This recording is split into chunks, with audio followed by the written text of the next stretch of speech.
Okay, so this is the lawnmower example. I hope you have it already. You have the file downloaded. Okay, so lawnmower cutoff Excel file. So open that file, and here is the data set. Okay, and here is the description of the data set. Okay, so this is the sheet that we will be working on first. Okay, so here we have the data. So in this column we have the actual value of the class, owner or non-owner, right? Then we have probabilities. We are assuming these probabilities for now, but some kind of classifier would have computed these probabilities for you. Okay. So now, given these probabilities, how do you come up with the classification matrix? Okay, so that's the question here. And coming up with the totals, we have to use formulas for this, not simply count and enter the number. So we can use count or count A.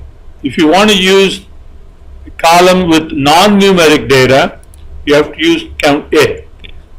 So let's use count A. So that gives us the total number of cases.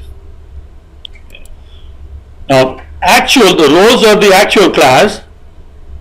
So to get the actual number of owners in the data set, we can use count if, right? Count if, we have the range. So in this range, okay, and we specify the condition.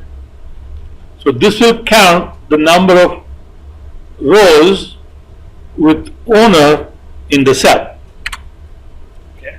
So now we can do that minus that as the number of non-owners. Okay. Now let's look at the columns. So how many of these rows will be predicted as owner? Okay. Now again, we can use count if. Okay. Now, but this time we're going to use this range. Okay. So in this range, what we want to do is to see how many of these cells, okay, will have probability that is greater than or equal to the cutoff probability. And we want to set this up in a way that if we change the cutoff probability, this count if will automatically recalibrate and give you the correct value. And for that, we use greater than or equal to, and that should go within quotation mark, and then you do an ampersand that.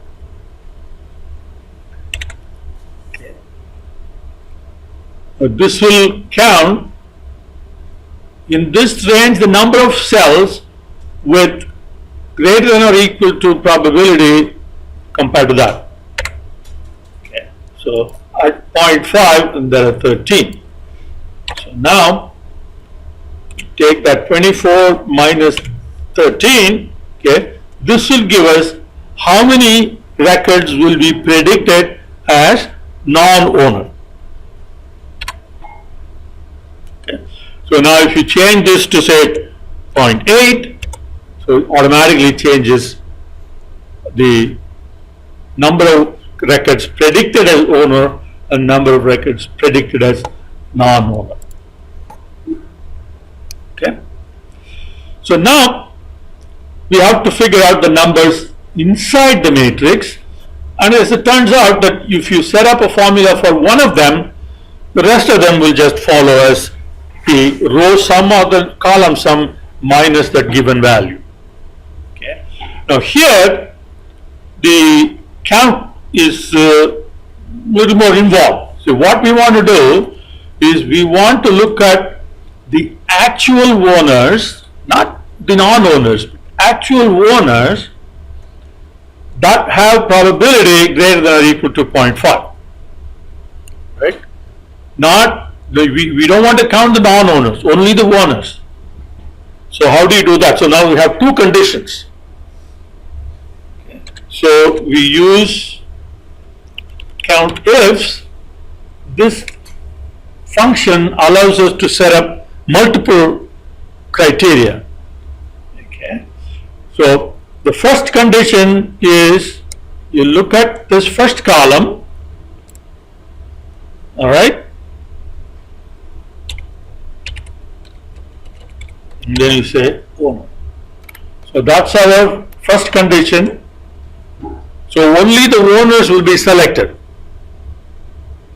Okay, comma, the second condition. Second condition is you look at this column, okay, and the condition is greater than or equal to, okay, and that should go within the quotation mark, ampersand the cutoff value.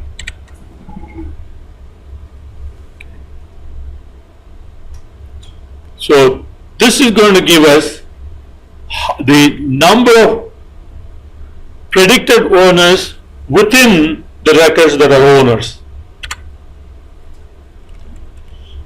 So now that number will be the row total minus that. Okay. So here this will be column total minus that. And this will be the column total minus that. So that's our classification confusion matrix. Now if you change this to say 0.3, then the confusion matrix changes automatically.